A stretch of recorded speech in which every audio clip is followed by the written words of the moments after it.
What's up, y'all? I'm hitting you up. What's up, everybody? We are back with another episode. We have a new installment of something that I'm not sure what we're going to do. So right off the bat, this is Falcon Winter. I know that's not as I don't know, as involved as the Wanda Vision show was, but our Falcon Winter works. This is, or we could name it Winter Falcon Summer Fall. I don't know. Anyways, I am your host, Rhayne Coleman, here to hit you up with this first installment, maybe only installment of the Falcon and Winter Soldier review. We're going to see what's up with the show, thoughts, what we thought, how we feel, what's going on. Yeah, so when you're listening to this episode, when you're watching me live, if you guys watching over there on YouTube, make sure to use that hashtag, and that is FWPod for Falcon Winter Podcast. Yes. So Disney Plus has dropped their latest installment in their TV show lineup, and that is the Falcon and Winter Soldier. Now, if memory serves me correct, this was supposed to drop before Wanda Vision did, which would have been like a nice little bridge directly from the MCU's Infinity War and all that Endgame right into the TV series. We didn't get that. You know, COVID came and shook some stuff up. And I'll say, honestly, I was a little apprehensive. I'm, I talked all that mess about y'all need to understand Marvel know what they're doing. Don't count WandaVision out. But I was like one of the main ones that was kind of skeptical about Falcon and Winter Soldier. I'm not even going to say I'm still 100% on board, but I will say I figured they would do something well. They would, whatever they did, they would do it well, and I was not disappointed in that regard. As far as non-spoilers are concerned, I thought the show was beautifully shot. I feel like if it had have come out first, it would have been an amazing gap or bridge from the movies into the TV shows. I still think we had a good show with WandaVision, but with Falcon and Winter Soldier, it felt cinematic. It felt like just another, and maybe that's not the right wording. It felt like another Marvel movie. It felt like it was scaled down, knowing that we're getting 6 episodes, approximately 6 hours, give or take. This feels right. Now it's not I'm not without my critiques and my concerns with the show. I enjoyed it. I thought Sebastian did what he needed to do. I thought Anthony did as well. I know the Anthony memes that have been floating around like crazy have only added to the hype for this show. Kudos to everybody, Black Twitter especially, for hopping on a lot of this stuff. I'm really kind of more excited to see what memes are going to come out of this show, or probably just as excited about the memes as I am about the actual show itself. And so you guys let me know how you're feeling. Again, use that hashtag FWPod again for Falcon Winter Podcast. So more non-spoilers. Let's see. I really thoroughly enjoyed getting Anthony and getting Sebastian in spaces where we haven't had them before. I know that with Falcon being kind of supporting character in the MCU first couple phases, to get more the nitty gritty, so to speak, when it comes to him, I was very excited for that. Same with Sebastian, and I'm one who I'll let you know I'm mutants all day. Marvel mutants, that's where I go. I'm at Xavier's all day. So a lot of the Avengers side of Marvel I have to learn, or I have learned within the last 13 14 years or so I'm not even going to pretend to know about all of the different characters that may be popping up, all that speculation of Easter eggs and stuff we had with WandaVision. I'm not the guy for that. So I'm gonna let you know right now. But very cinematic, beautifully shot, beautifully acted. I think every single person who appeared on screen did what needed to be done. They did what needed to be done. And I wonder what this would feel like if I watched Endgame and then went right into this show. because I haven't watched it in about a year, well, not maybe a couple months. Either way, it's been some time between my last viewing of Infinity War Endgame to this. All in all, as far as the non-spoilers are concerned, I like the story. I like the backstory that we're getting from these characters. I like the settings that were placed in. And this feels like, I know the joke was, or not even joke, maybe like thoughts was that this is like some buddy comedy spy espionage film or whatever. And I still, feel that way. But I do like that we are all over the world. And we're in Tunisia. We're in New Orleans. We're those ain't next door. So all of that being said, I really enjoyed what we got for this first episode. Getting into spoilers and the actual discussion of the episode. Who is this? Benzemo. Let's see. What's going on, Benzemo? Okay, there we go. We see you hail the flag smashers. Yes. Let's get into that. So we open up again, going back to the cinematography, beautifully shot scene. You have Falcon flying high in the sky. He can fly high in the sky. No, so we get him flying. We get him going on a mission. He has to go get I believe a captain back, and he's kidnapped. They're flying towards Tunisia. We have to get him before we enter that airspace because Americans, of course, are not welcome in that space, especially the American military. And we get this very high impact, high energy, action-packed scene, which I think was a perfect way to open this episode. I mean, you flying in hot, you got Falcon. Okay, this is one thing I really did like about this episode and this opening. If you remember Falcon back in Ant-Man, how he pretty much was comic relief, got his butt whooped. That it was still fun, cute, in character. We get him as the lead, the action star. I feel like watching this episode start to finish, even though it's Falcon and the Winter Soldier, for me, Falcon is the main character. Now, that may switch throughout the next few episodes because we do have a lot more emphasis on Sam. I think he took up more of the screen time this episode, but it could switch, later on. I like seeing him and positioning him as a hero, as a lead man, as a front man, and not as the sidekick or supporting character. Now, that's not knocking that role because, everyone needs a Robin. There's always a Robin to a Batman. And I really think if you look at his appearances before and then you see him now, it's a 180. It's completely flipped. And so I enjoyed that. I did one of my last podcast episodes for the Carefree Black Nerd proper. I went over the 101 history of Falcon, which is in the show notes for those of you watching on YouTube and those of you listening in podcast land. Check out the show notes there. One thing I didn't know is that Sam Wilson is like a gymnast. So I know this MCU is not a beat for beat retelling of the comics, but with that in mind, I'm thinking all of these moves, these outlandish, using your wings to go in and out of helicopters, kicking ass, getting your ass beat, popping back up, doing like all of this, though it's fantasy and we know you can suspend belief. I just think the idea of knowing that the character was really agile and into this shit makes it that much more exciting to watch.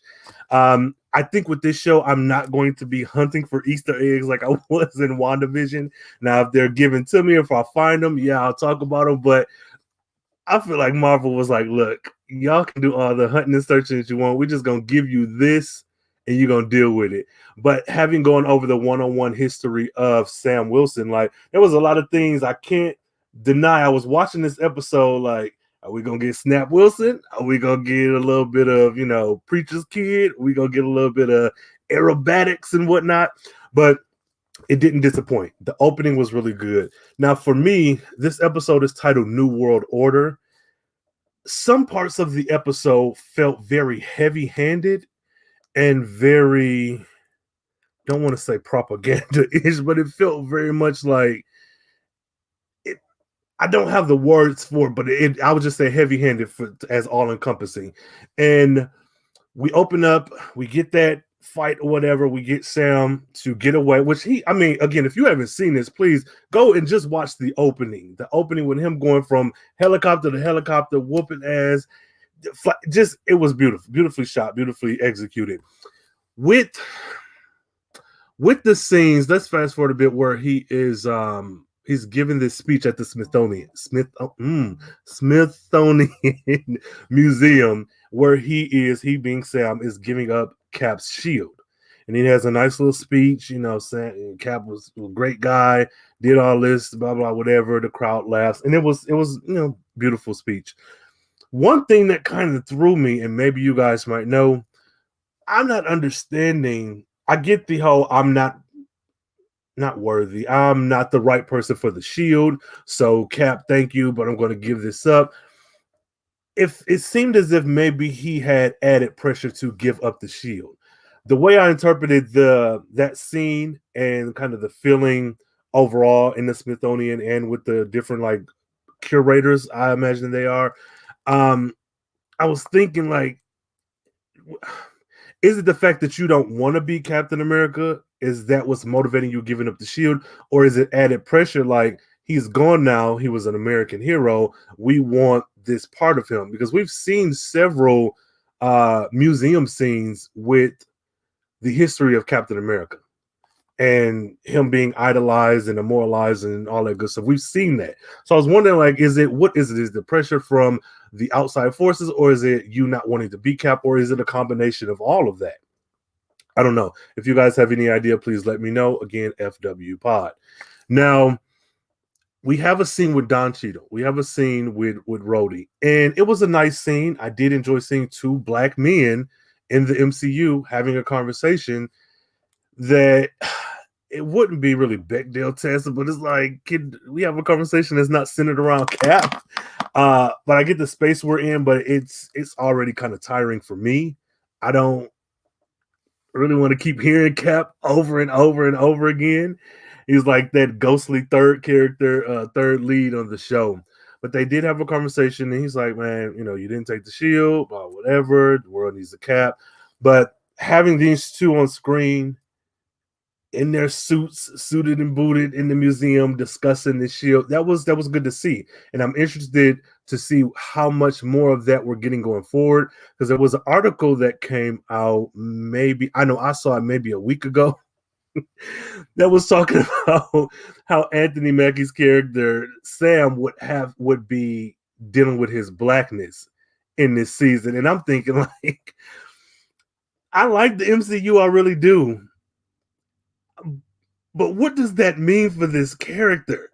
Because him, much like others like Storm, I feel like are constantly in a sea of whiteness, and it's never, I don't want to say never addressed. It's always the same lineup all the time. Like, it's 95% white, and it's that one character. So when they say we're going to address his blackness or deal with his blackness, it's like, okay, I'm going to be patient, and I'm going to hope that, we're going to see.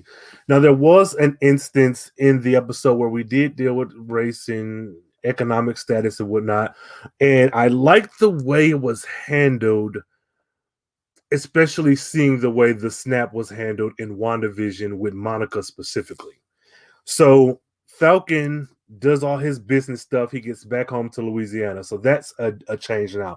He is no longer a Harlem native. He is from Louisiana. And I want to say I heard that, and it's, take it with a grain of salt, I heard that Anthony Mackie, being from Louisiana, which I should have looked it up. Sorry, guys. Being from Louisiana, wanted to shoot in Louisiana and like incorporate the stuff he already knew himself into this character. Regardless, I do like the change. We had, I believe, Luke Cage spent time in Louisiana as well in the Netflix series. And we know that Monica Rambeau is a Louisiana native as well. So I don't know if there'll be these connections there, or if it's just some cute little piece of information that we are now aware of.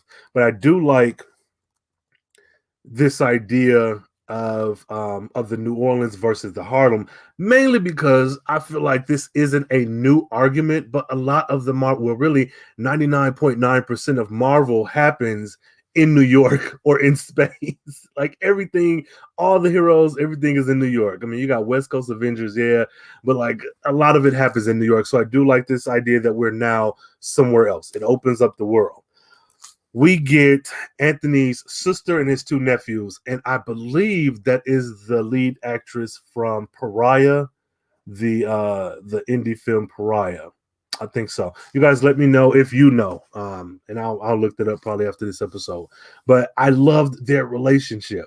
At first, I was a little bit leery, like I don't know what they're doing, because in the back of my head, I still have this idea that you're going to talk about blackness, and that's like a huge part of his arc and a part of his story here. But I did like it. I like the sibling rivalry of it all. Not rivalry, the sibling relationship. I like seeing this beautiful dark-skinned black woman with a black hairstyle. A lot of the conversation and verbiage that was used in passing felt very familiar. Trying to get like you, what's up? Like, just the relaxed nature of this conversation is something that we haven't seen in the MCU when it comes to blackness. I mean, we can say Luke Cage, but like outside of that, what examples have we had? So we find out that with the 5-year blip, with Sam being gone for 5 years, his sister has had to do kind of double time taking care of their childhood home as well as their childhood business. And forgive me, it's a boat that they use to catch fish or crawfish. That sounds very bad. That's lost on me. But either way, it's a family business. And Sam is like, I'm going to help you take care of this. And so with me watching, I'm thinking, okay, so you must have some money. In my head, from watching that opening scene, you going and saving this guy from the Tunisian terrorists, and you doing all this stuff. You all over the place. Why don't you have any money? And that comes up. She's like, I don't want to deal with this. You were gone for 5 years. I had to take care of XYZ. Dad died. It's all left on me. Take out another mortgage. It was very much, this is the world we're living in. This 5-year, it's making it so that everything matters. And I feel good as a comic fan. You get to a point where sometimes it's canon versus head canon. And it's like all these different story arcs spanning years, different creative teams. But with the MCU, it really feels like everything matters. So as long as you've seen at least Infinity War and Endgame, you're good. You're caught up. You don't need much else. But seeing the effects of Monica dealing with grief and losing her mother, and then coming on, and of course with Wanda and the grief with Vision and whatnot, but then flipping on his head and coming to this new show where we're still dealing with the blip, the snap, or whatever, but now it's not solely grief. Now it's the financial ramifications. When Sam and his sister goes to the bank to get a loan, the whole time he's talking, I'm thinking like, he's an Avenger. He has some type of money. There's something set up. Tony did something, whatever. Pepper Potts out there living on the high horse, and he has to have some money. And they made it very real that, look, you've been gone for 5 years. You have no history at all for 5 years. And so that I was a little frustrated, like, well, damn, these people disappear. But they went a step further and were like, well, how can I have employment history or financial history when I was gone for 5 years? And he mentioned something, and forgive me, I'm forgetting it, but it was like, don't we qualify for XYZ? And the banker was like, well, those under the old rules, yeah, but under these new rules, with so many people coming back, that doesn't apply. And that was something that hit me really like hard in the gut, because it's like, no matter how much you follow the rules and you're doing what needs to be done, when you're getting kicked and you're down, you're getting kicked and you're down. So now these rules have changed, things are altered, so that even I'm just thinking, and this is very real world, and this is very far-fetched, but like the people who had, let's say, bad credit or terrible financial situations, who blipped away for 5 years and came back, and it got exponentially worse than it was before. Right. So with all that in mind, taking it to the villain,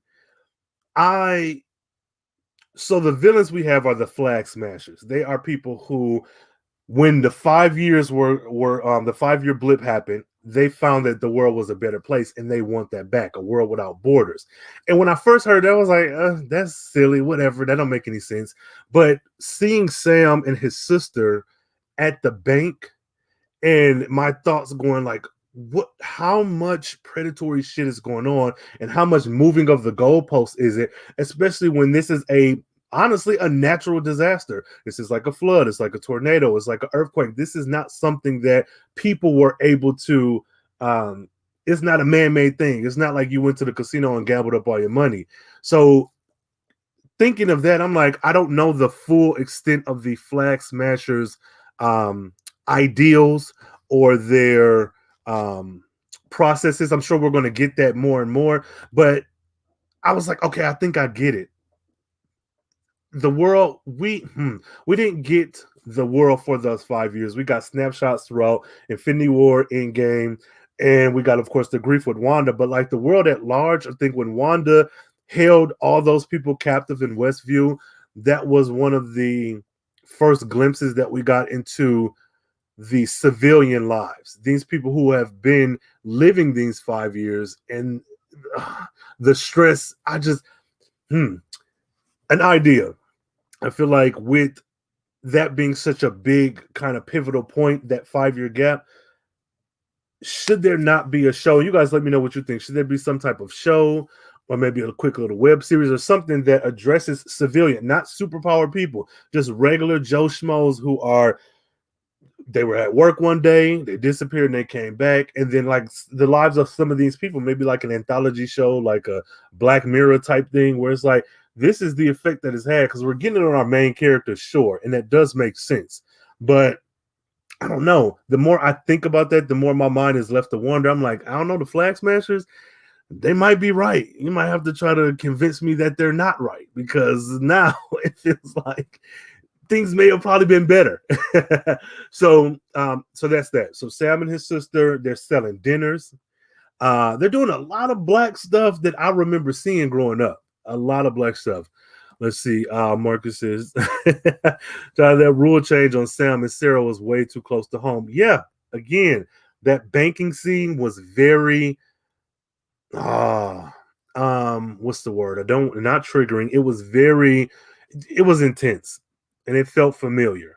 And it left me with feelings like, I don't know how they're going to get out of this. And I'm sure that's where the show wants to leave you, which is like, what happens next? So I'm good on that front, but woo, they did a number. So we end with Sam and Sarah, his sister, at the house.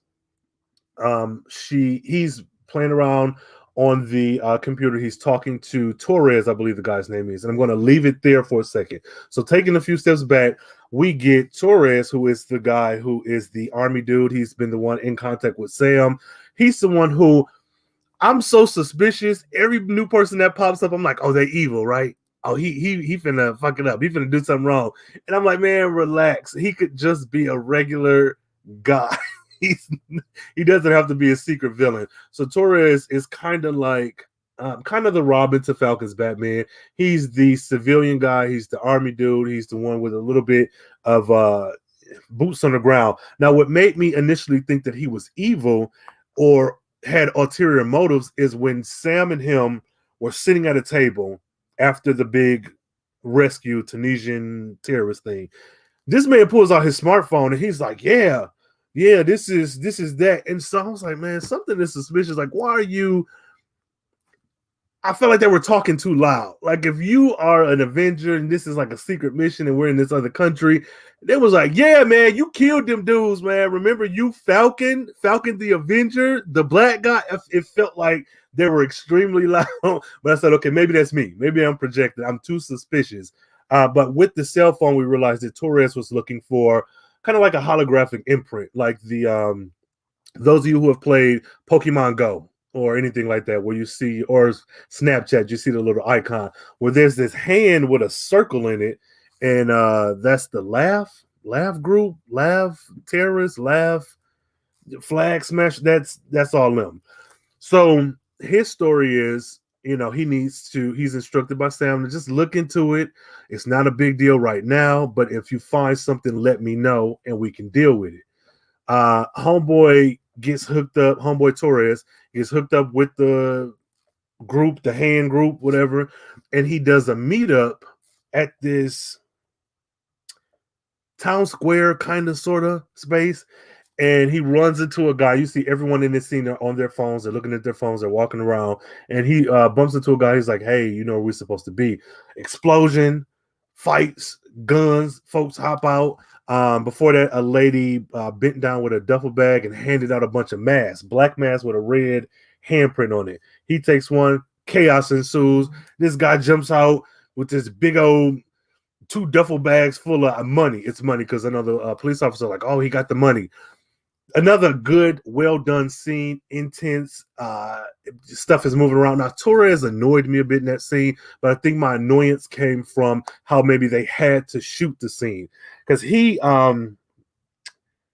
sees a police officer run up to the dude who took the duffel bags.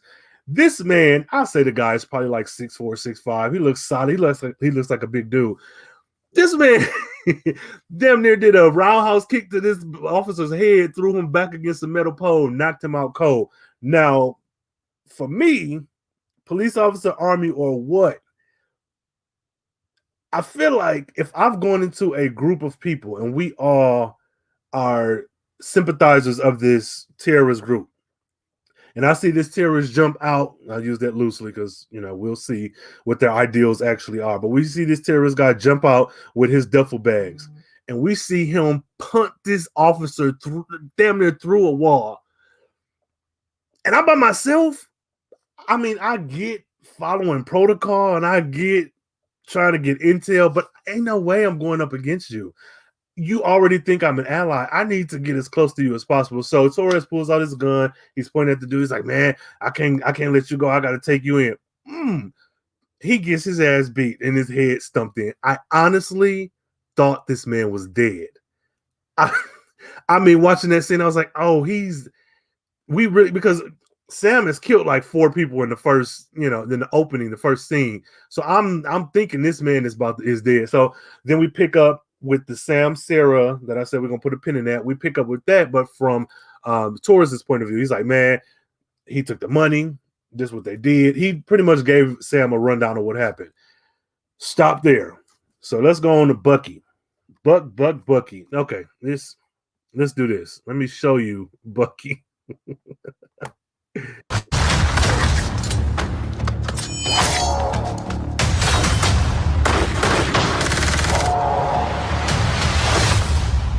I know you have been through a lot. You have no history, no family.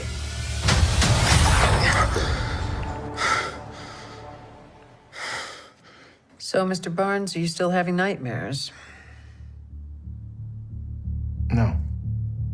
We've been doing this long enough that I can tell when you're lying. James, people really do want to help you. You've got to maintain friendships. Okay.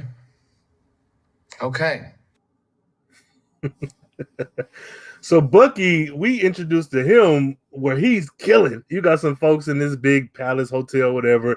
Looks like maybe government officials. They're like, hey, come out let's have drinks, happy hour. One dude's like, no, I got to go do some reports. He walks off.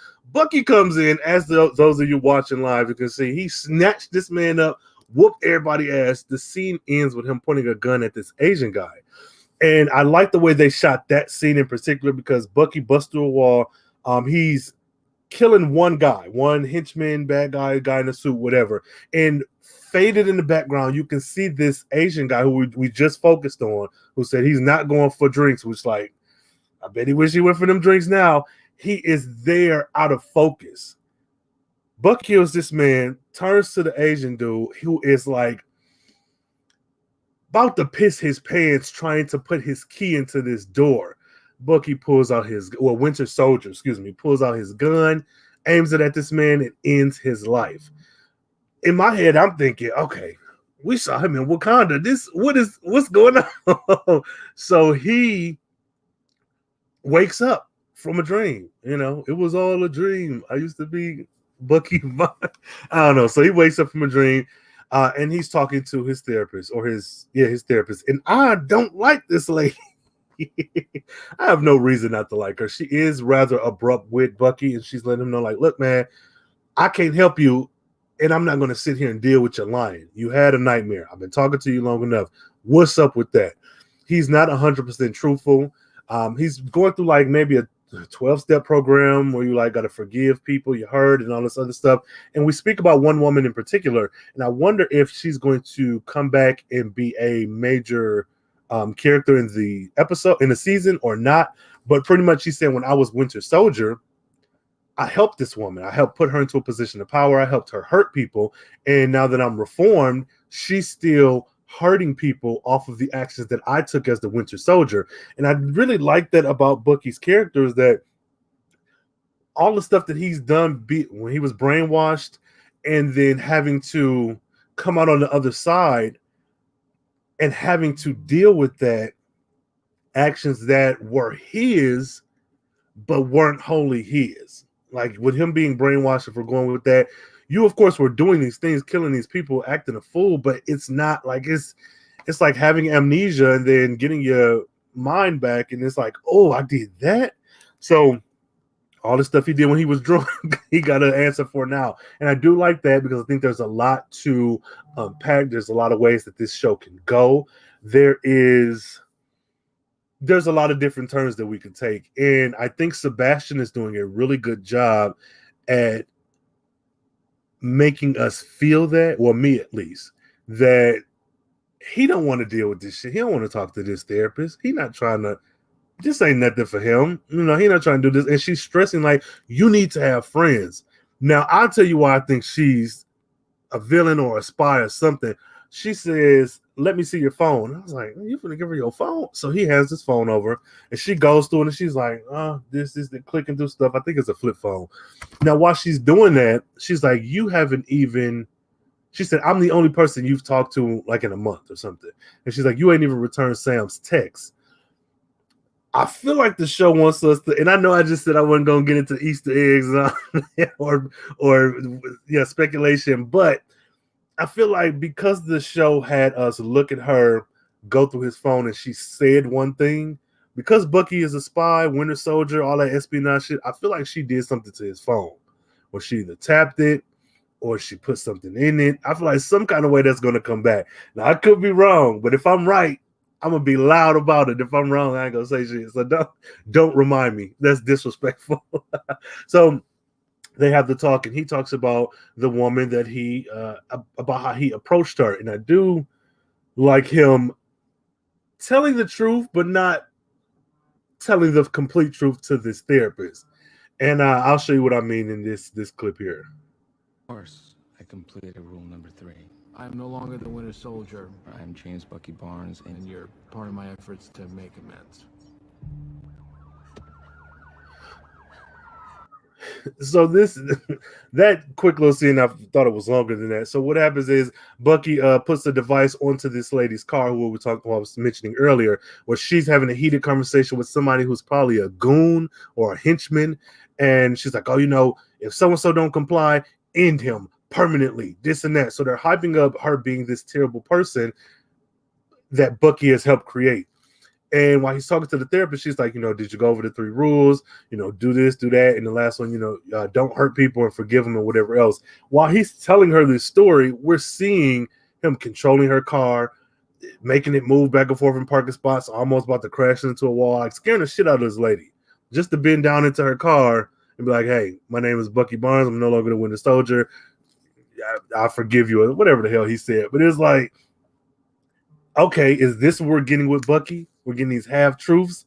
And why? Why are you so hesitant to be truthful with this therapist? Like, I don't like her, but I'm not her patient.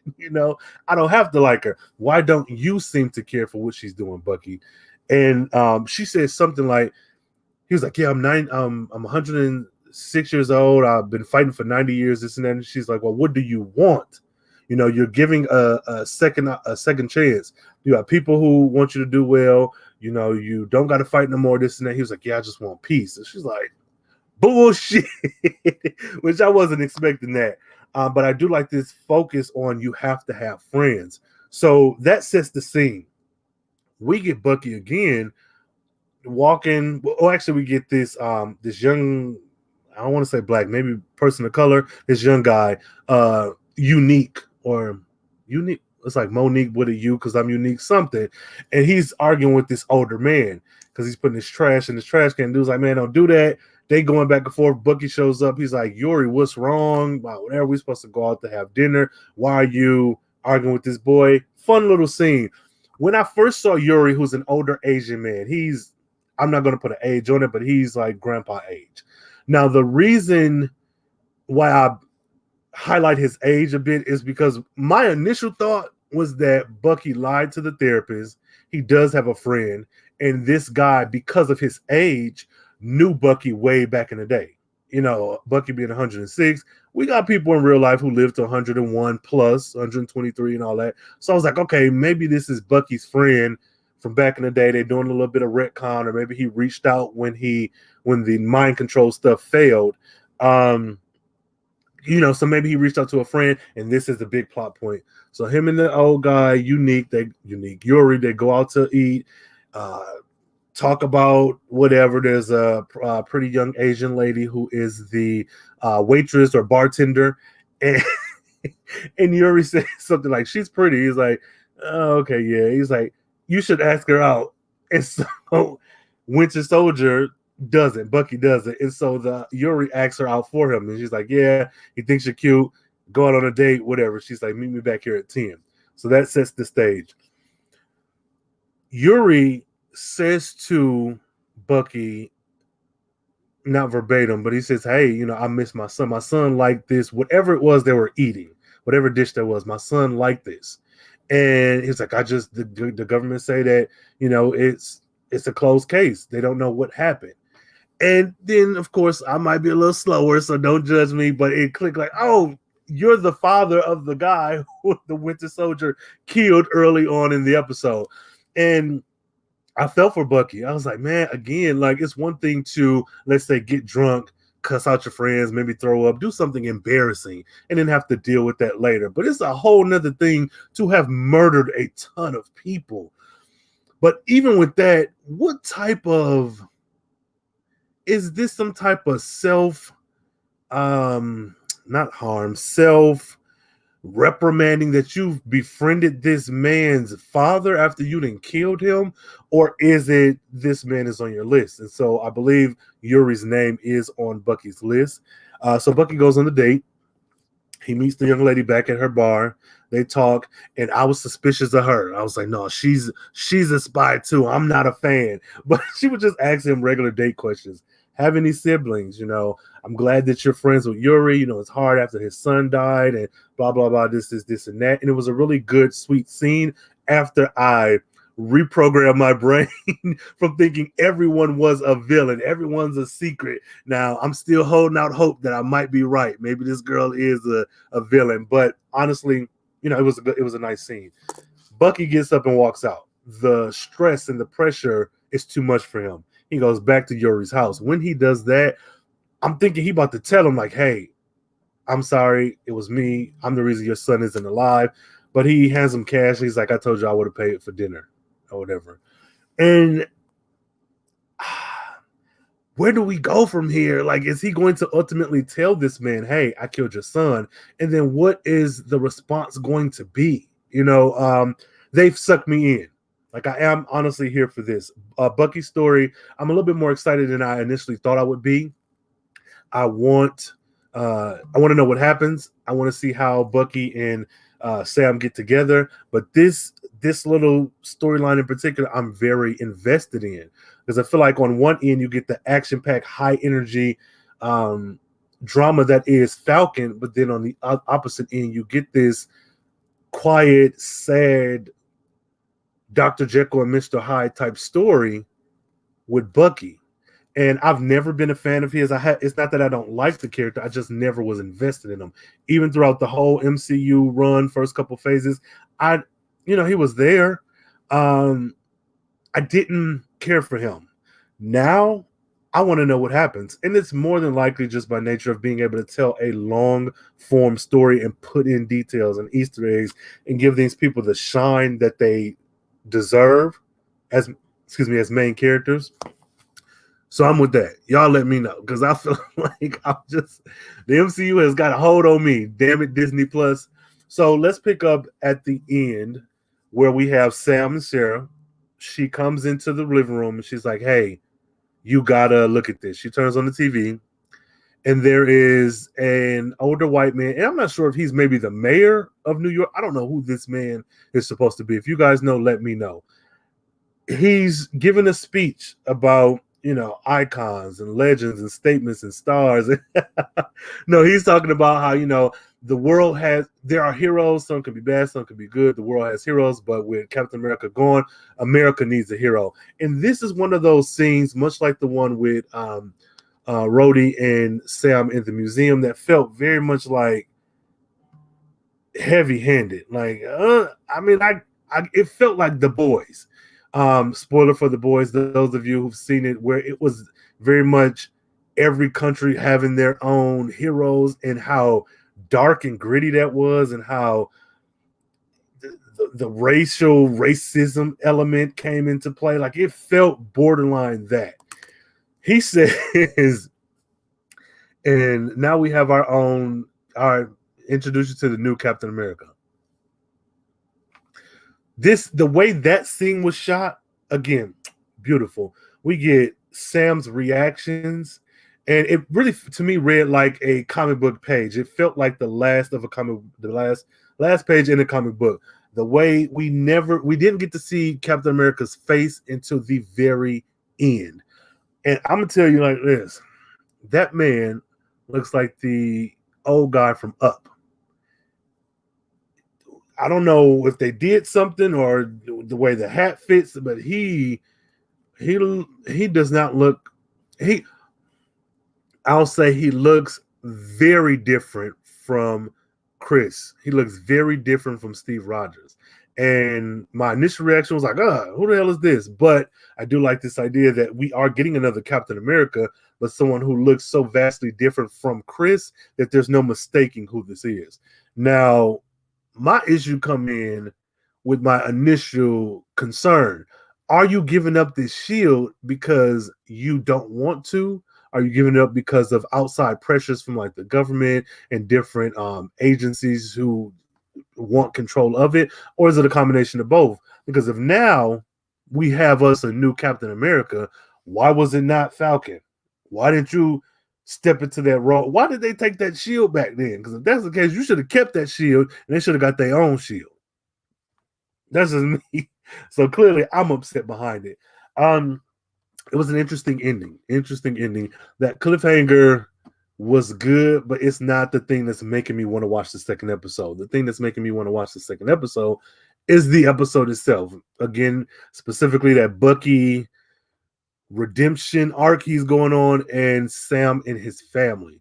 I know we're going to get the action. I know we're going to get the flag smashers whooping ass. There's that train fight that I saw, that we all saw in the previews. I'm ready for that. But all in all, it was the episode itself that makes me want to keep watching. It wasn't that cliffhanger, though I am interested to see what does a Captain America, this new Captain America, look like. How does he perform? How does he act? Is he the U.S. agent, or is he actual Captain America proper? Is he just some strong man, like a physically fit man, or does he have super soldier serum in him? Is he experimented on?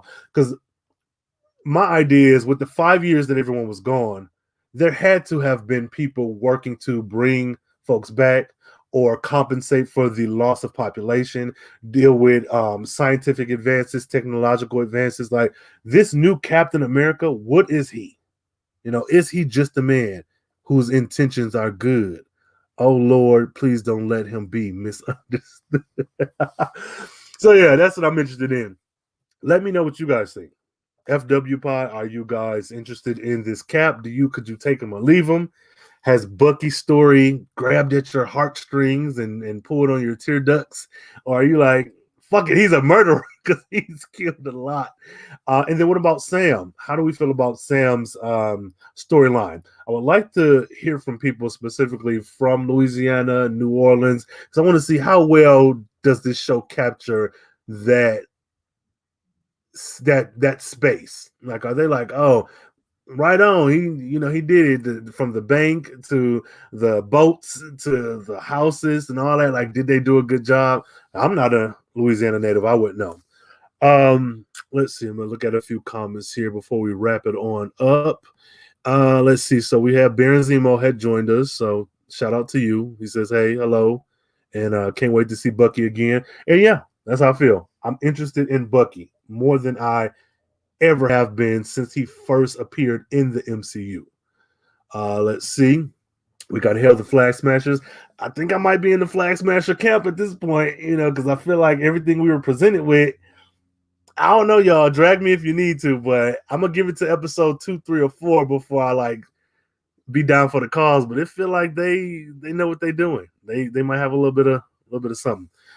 John says, this Asian man is being aggressive to Unique. I don't like that. And that was another thing. Like, I'm like, older people, and it's when they TV and in real life, when they're at a certain age or depicted as being a certain age, they're gonna say and do what they want.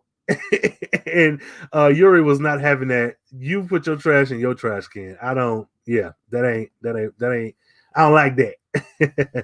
John also says, stop Asian hate though. No, honestly, this we are in a very interesting time. There has been, and I'm not equipped, I haven't prepared any type of message, but to discuss the Asian discrimination and racially charged violence that has been going on. It's unfortunate. Stop it, of course. And I'll say that, and I'll leave that there, because I'm with that as the backdrop of like our real world reality. This episode was kind of I'll leave it there. Marcus is here for it. I can't remember what that was in reference to, but I'm here for it as well. This has been a very interesting episode. And this was literally my thought. Ooh, sorry, Marcus, I don't remember what I said when you commented to this. But yeah, y'all, this has been an interesting ride. For me, I said I was only going to do the first episode, see how I felt, then probably come back and review 1 or 2 others. I don't know. I might do a whole 6 episodes. Let's say I'm coming back for episode 2. Let's say that. I'll keep everybody updated. With that being said, please follow me right there. Twitter, Carefree Blurred is the handle. Carefree Blurred is the handle. Carefree Black Nerd everywhere else.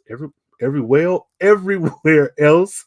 Carefree Black Nerd and CarefreeBlackNerd@gmail.com. If you do have any questions, comments, concerns, maybe a little bit more long form comment, and you don't want to put it on social media, I completely understand. You feel free to email me there, and we can keep the discussion off of social media. And thanks y'all for tuning in. This has been interesting. I'm at the very least, I'm watching episode 2 to see what happens next. So remember, guys, use that hashtag FWPod when you're listening to this podcast, when you're watching it on a replay. Put it in the comments. Let me know that you're listening. Make this a conversation. And I do have a link to the Carefree Black Nerd Falcon History 101. And yeah, that's it. So until next time, everyone, stay carefree, stay nerdy, stay geeky, enjoy the rest of your week, and meet me back here for episode 2. All right. We need new heroes. One suited for the times we're in. Courageous, righteous, the best in all of us. The danger with superheroes. They become icons. Wars are fought. Movements are formed. People need something to get behind, and we're gonna do it our own way. Not until symbols are dead and replaced. You okay? She will escalate and will not stop. The only power I have is that I believe we can do better.